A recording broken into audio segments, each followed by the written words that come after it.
വെള്ളം കോരുന്നതിന് വേണ്ടി കയറിങ്ങനെ കടിച്ചു പിടിച്ച് എന്റെ ചുണ്ടും വായും മുറിഞ്ഞതാണ് നബിയേ. കയറിങ്ങനെ വലിച്ചിട്ട് കടിച്ചു പിടിച്ചിട്ട് തന്റെ ചുണ്ടും വായും മുറിഞ്ഞിട്ട് രക്തമൊലിക്കുന്നതാ.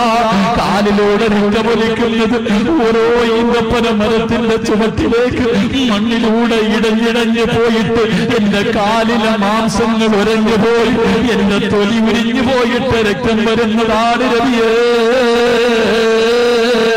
അല്ലാഹുവിന്റെ റസൂലിന്റെ മുന്നിലിരുന്ന് പറയുമ്പോ അല്ലാഹുവിന്റെ റസൂലിന്റെ മുന്നിലിരുന്ന് പറയുമ്പോ അല്ലാഹുവിന്റെ റസൂൽ ചോദിക്കുന്നു, ഇബ്നു ഉകൈലെ, നിനക്ക് പണം വേണമെങ്കിൽ എന്നോട് ചോദിച്ചുകൂടെ? നിനക്കല്പം സമ്പത്ത് വേണമായിരുന്നെങ്കിൽ നീ എന്റെ അടുക്കലൊന്ന് ചോദിച്ചുകൂടെ?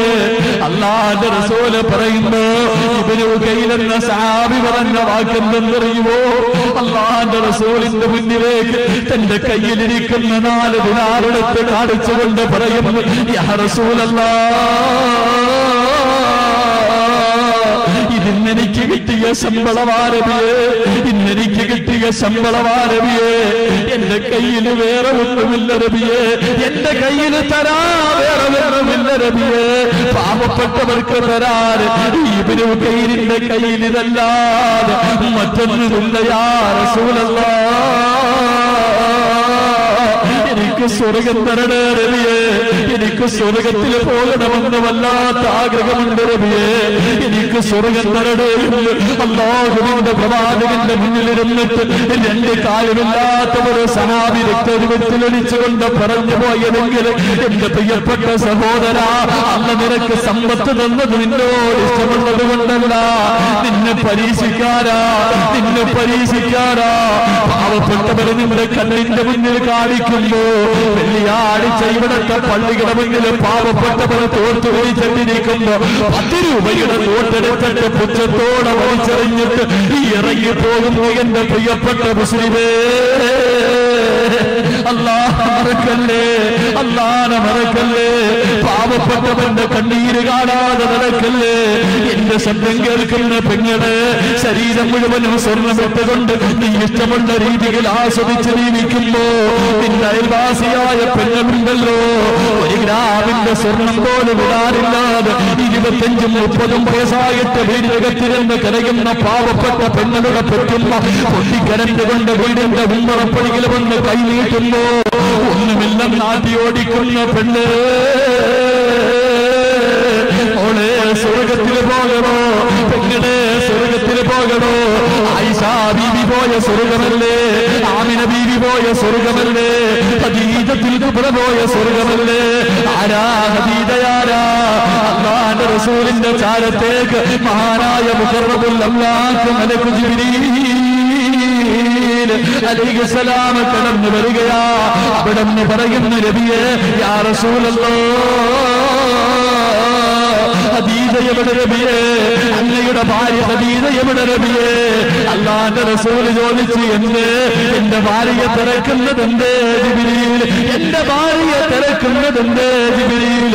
അല്ലാഹുവിന്റെ റസൂലിനോട്, മഹാനായ അല്ലാഹുവിന്റെ പ്രവാചകരോട് മഹാനായ മുഖറബുൽ അംലാഖ് മലക്കു ജിബ്രീൽ അലൈഹിസ്സലാം പറയുന്നു, യാ റസൂലല്ലാഹ്, അങ്ങയുടെ ഭാര്യ വരുമ്പോ, അങ്ങയുടെ ഭാര്യ ഖദീജ വരുമ്പോ അല്ലാഹു സലാം പറഞ്ഞിരിക്കുന്നു നബിയേ. അല്ലാഹുവിന്റെയും എന്റെയും സലാം ഖദീജയോട് പറയണേ യാ റസൂലല്ലാഹ്. ഖദീജാന് സ്വർഗത്തിലൊരു കൊട്ടാരമുണ്ട് നബിയേ, ഖദീജയ്ക്ക് സ്വർഗത്തിലൊരു കൊട്ടാരമുണ്ട് നബിയേ. ഏത് ഖദീജ എന്നറിയുമോ? കോടാനുകോടി സ്വത്തുമായി ഇസ്ലാമിലേക്ക് കടന്നു വന്നിട്ട് അവസാനം മരിക്കുന്ന സമയത്ത് കഫം തുണി വാങ്ങാൻ പോലും സമ്പത്തില്ലാതെ ഈ ലോകത്ത് നിന്ന് യാത്ര പറഞ്ഞ ഖദീജ. മരണത്തിന്റെ വേളയില് മുമ്പ് പ്രസവിച്ച ഫാത്തിമ എന്ന പൊന്നുപോൾ കോടാനുകോടി സ്വത്തിന്റെ ഉടമയായ ഖദീജ റളിയല്ലാഹു തആല സക്കറാത്തിന്റെ അവസ്ഥയിൽ കിടക്കുമ്പോ തന്റെ പൊന്നുപോൾ ഫാത്തിമാനെ അടുത്തേക്ക് വിളിക്കുകയാ. എന്നിട്ട് പറയുന്നു, ഫാത്തിമ, ഉമ്മയോട് നിനക്ക് വെറുപ്പ് തോന്നില്ലേ?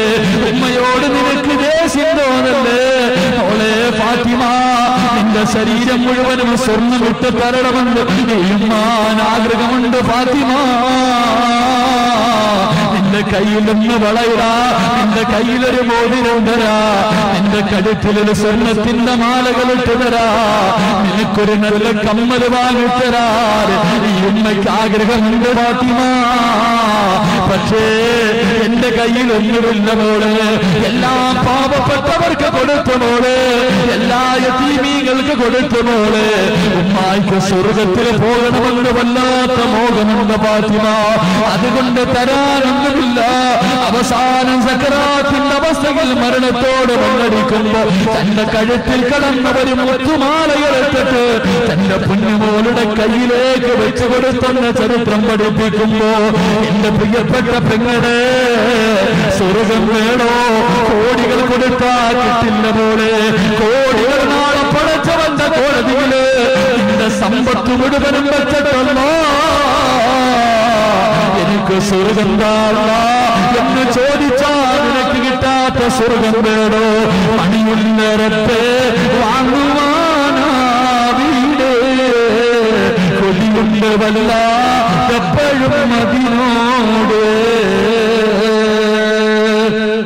അതിലേക്ക് നീയൊരു പാസുതാമന്നാണ്,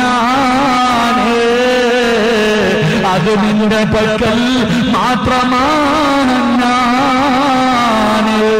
മഹാനായ തലവസ്ഥാത് പറഞ്ഞതുപോലെ കോടികൾ കൊടുത്താ കിട്ടാത്ത സ്വർഗം വേണോ?